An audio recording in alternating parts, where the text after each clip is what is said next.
नमस्कार दोस्तों। 12 जून 2025 की दोपहर थी। अहमदाबाद का आसमान साफ था, लेकिन कुछ ही मिनटों में यह शांत नीला आसमान आग और धुएं से भर जाएगा। एयर इंडिया की फ़्लाइट AI-171, एक विशाल बोइंग 787-8 ड्रीमलाइनर, लंदन के लिए रवाना हुई थी। सभी 242 यात्री और चालक दल के सदस्य सीट बेल्ट बांध चुके थे। कोई किताब पढ़ रहा था, कोई मोबाइल में खोया था, तो कोई बस खिड़की से बादलों को निहार रहा था।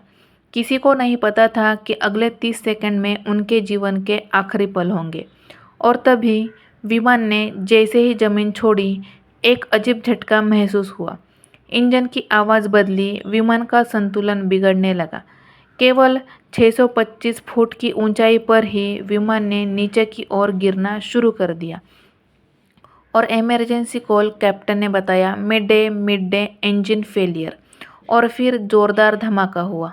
प्लेन सीधे अहमदाबाद के मेघानी नगर के इलाके में स्थित एक मेडिकल कॉलेज के हॉस्टल पर जा गिरा। धुआं उठा, आग उठी और चीखें और मलबा, चारों तरफ सिर्फ तबाही थी। लेकिन इस मौत के मैदान में एक सीट 11A एक उम्मीद बन गई। उस सीट पर बैठा हुआ एक शख्स जिंदा बच गया।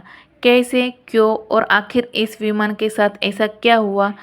तो एक ऐसी सच्ची कहानी है जो रोंगटे खड़े कर देगी, सिस्टम पर सवाल खड़े करेगी और तुम्हें सोचने पर मजबूर कर देगी कि ये सिर्फ हादसा नहीं, एक संकेत है, एक चेतावनी है।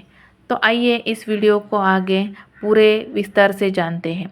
12 जून 2025 को दोपहर 1:38 पर एयर इंडिया की फ़्लाइट A171 अहमदाबाद एयरपोर्ट से लंदन हीथ्रो के लिए टेक ऑफ करती है। Boeing 787 registration number VTANB Bharat के सबसे भरोसेमंद विमानों में से एक माना जाता है। लेकिन टेक ऑफ के कुछ ही सेकंड बाद विमान ने बाईं ओर झुकना शुरू कर दिया। चालक दल को महसूस होता है कि दाहिना इंजन पूरी शक्ति नहीं दे रहा है। उन्होंने तुरंत कंट्रोल टावर से संपर्क किया और मिड डे कॉल दिया। कुछ ही सेकंड में विमान का ऊंचाई पर टिकना असंभव हो गया और वो गिरने लगा। हादसे के 28 सेकंड बाद यह एक मेडिकल कॉलेज के हॉस्टल की इमारत पर गिर गया, जहां कई छात्र उस वक्त लंच कर रहे थे। धमाका इतना भीषण था कि इमारत का एक बड़ा हिस्सा उद्ध्वस्त हो गया। विमान में मौजूद लगभग सभी यात्रियों की मौत हो गई और ग्राउंड पर मौजूद दर्जनों लोग भी मारे गए। लेकिन इस तबाही के बीच एक चमत्कार हुआ।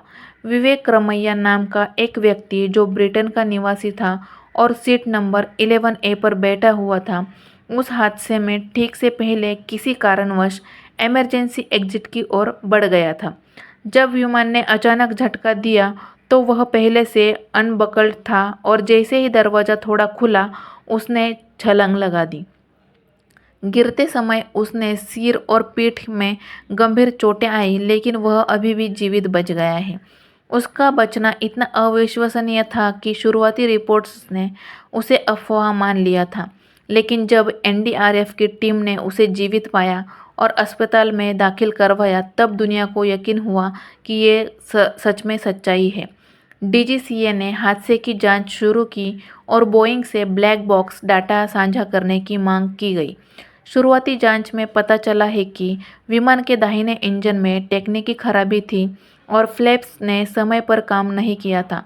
इससे विमान के संतुलन और लिफ्ट दोनों में गिरावट आई। FAA और NTSB जैसी अंतर्राष्ट्रीय एजेंसियों का अब जांच में सहयोग कर रही है। DGCA ने सभी बोइंग 787 विमानों की विशेष जांच के आदेश दिए गए हैं। यह हादसा हमें एक बार फिर याद दिलाता है कि टेक्निक कितनी भी उन्नत हो, एक छोटी चूक भी सैकड़ों लोगों की जानों को ले सकती है। एयरलाइंस पर यह जिम्मेदारी होती है कि वे न सिर्फ विमानों को उड़ाएं, बल्कि उसकी नियमित और ईमानदारी से जांच भी करें। और सरकारों को चाहिए कि ऐसे हादसों की जांच सिर्फ कागजी कार्रवाई न हो, बल्कि निष्पक्ष और पारदर्शी तरफ से हो। विवेक रमैया, एक जिंदा बचना एक चमत्कार है, लेकिन क्या हम ऐसे चमत्कार पर निर्भर रह सकते हैं? नहीं, हमें सिस्टम को इतना मजबूत बनाना होगा कि किसी भी चमत्कार की ज़रूरत ही न पड़े। अगर आप चाहते हैं कि हम इस घटना की हर परत खोलें और उस ब्लैक बॉक्स की रिपोर्ट से लेकर फ्लाइट डेटा तक, तो नीचे कमेंट ज़रूर कीजिए, प्लान क्रैश इन्वेस्टिंग चाहिए। और अगर ये वीडियो आपको लगा ज़रूरी तो इस वीडियो को लाइक करें, शेयर करें और हमारे चैनल फैक्ट विद को सब्सक्राइब ज़रूर कीजिए। हम लाते रहेंगे ऐसे सच जो अक्सर दबा दिए जाते हैं, क्योंकि हम दिखाते हैं वो जो वाकई में हुआ था।